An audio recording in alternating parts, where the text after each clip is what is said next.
बिस्मिल्लाहिर्रहमानिर्रहीम। अस्सलाम वालेकुम व्यूअर्स, प्लीज़ मेरी वीडियो को लाइक शेयर कर दिया करें।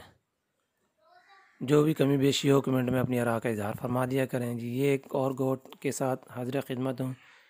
ये दोनों फ़ीमेल बच्चे हैं माशाल्लाह, बहुत ही अच्छी क्वालिटी में बकरी है।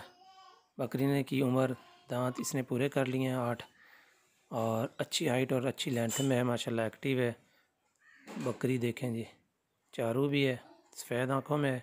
बच्चे माशाल्लाह बहुत अच्छी क्वालिटी के हैं। जिस मेरे भाई को पसंद आती है वो मुझसे रब्ता कर सकता है। फुल लंबे कान है, खूबसूरत रंग है, थोड़ी सी बस कमज़ोर है दूध देने की वजह से।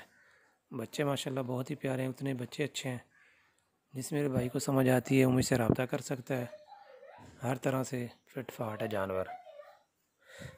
मज़ीद अच्छे अच्छे जानवरों के लिए प्लीज़ मेरा चैनल जो है वो विज़िट करें, और जो जानवर आपको पसंद आता है मुझसे रब्ता कर सकते हैं। स्क्रीन पे मेरा नंबर शो हो रहा है। हाफिज़ गोट ट्रेडर्स, हाफिज़ सैफुल इस्लाम, लोकेशन तहसील पत्तों की, ज़िला कसौर।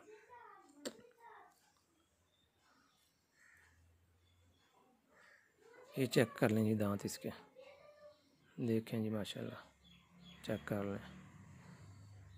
अल्लाह हाफिज़, फ़ी अमानिल्लाह, रब रखा। अपना और अपने जानवरों का ख्याल रखें। अल्लाह हाफिज़।